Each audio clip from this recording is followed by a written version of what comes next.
नमस्कार, मैं हूं आपके साथ अनुष्का। आइए बढ़ते हैं आज की खास खबर की ओर। एससी समाज में उपवर्गीकरण और क्रीमीलेयर के सुप्रीम कोर्ट के फैसले के विरोध में जहां 2 रोज पूर्व जिला, प्रदेश व देश भर में बहुजन समाज के लोगों ने प्रदर्शन कर अपनी नाराजगी जताई थी। उनका कहना था कि एससी समाज को जाति के नाम पर बांटा नहीं जाए। आज उसी फैसले के समर्थन में डीएससी समाज के लोगों ने झज्जर में प्रदर्शन कर फैसले के प्रति अपनी सहमति जताई। वहीं फैसले को जल्द से जल्द लागू करने की भी मांग की। इस दौरान फैसले के समर्थन में वंचित अनुसूचित जातियों के लोगों ने सड़कों पर उतरकर प्रदर्शन किया। प्रदर्शन करने से पूर्व यह सभी लोग यहां शहर के टाउन पार्क में एकत्रित हुए और बाद में शहर भर में प्रदर्शन करते हुए यहां लघु सचिवालय पहुंचे। यहां उन्होंने लघु सचिवालय पहुंचने के बाद परिसर में सुप्रीम कोर्ट के फैसले के समर्थन में जमकर नारेबाजी की।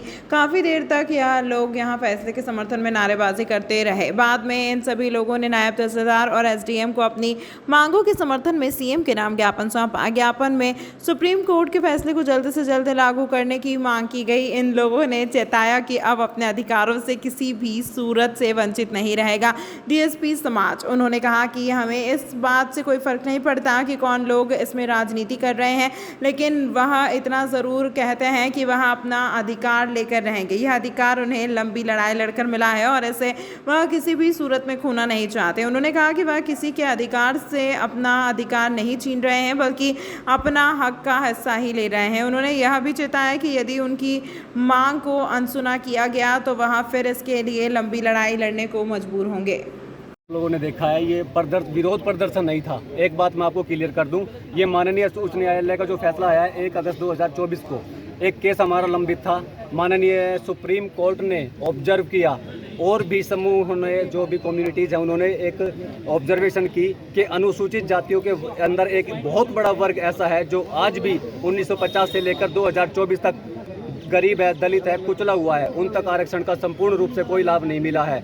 उस लाभ को, उस कमजोरी को जो है ऑब्जर्व किया और वंचितों के हितों के लिए सुप्रीम कोर्ट ने सरकारी नौकरियों में इस रिजर्वेशन को लागू करने का राज्य सरकारों को अधिकार दे दिया है। तो सभी राज्य सरकारों से हम ये मांग करते हैं कि इंस्टीट्यूशन के साथ साथ सरकारी नौकरियों में भी हमारा हक तुरंत प्रभाव से लागू किया जाए। रही राजनीतिक तौर की बात, जो भी पार्टी इसको पूर्ण रूप से लागू करेगी, ये दलित समाज, ये वंचित वर्ग, ये अनुसूचित जाति वर्ग, ये 42 जातियां लामबंद होकर उसका झंडा बुलंद करने में कोई कोर कसर नहीं छोड़ेंगे। भारत माता की। फैसले को लेकर के जो सुप्रीम कोर्ट ने फैसला दिया वो बिल्कुल जायज़ फैसला दिया है, क्योंकि डीएससी समाज की जो मांग थी वो बहुत दिनों से चली आ रही थी और ये कम से कम 20 साल हो गए थे इस केस को चलते हुए, जो आज सुप्रीम कोर्ट ने सुनाया है। और सुप्रीम कोर्ट के फैसले को अगर कोई पार्टी या कोई दल इग्नोर करता है तो डीएससी समाज उसको इग्नोर करेगा, चाहे वो इनेलो पार्टी हुई, चाहे बीजेपी पार्टी हुई, चाहे कांग्रेस पार्टी हुई। हमारा मेन पर्पज है डीएससी समाज का कि इनका अधिकार है वो इनका अधिकार मिलना चाहिए। हम एक सामाजिक आदमी हैं, हम किसी पार्टीबाजी की बात नहीं करेंगे, क्योंकि ये समाज के हित के लिए कार्य कर रहे हैं। जितने भी लोग यहाँ एकत्रित हैं और पूरे समाज का हित चाहते हैं। एक बात बताइए, एक फैमिली में 50 व्यक्ति हैं और उस 50 व्यक्ति में से सिर्फ सारे के सारा लाभ 5 आदमी ले रहे हैं, तो वो 45 आदमी कहाँ जाएंगे?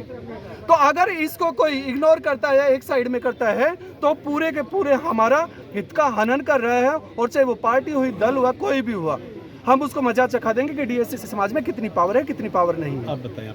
इस अंक में फिलहाल इतना ही। अगले अंक में आपसे फिर होगी मुलाकात। तब तक के लिए नमस्कार।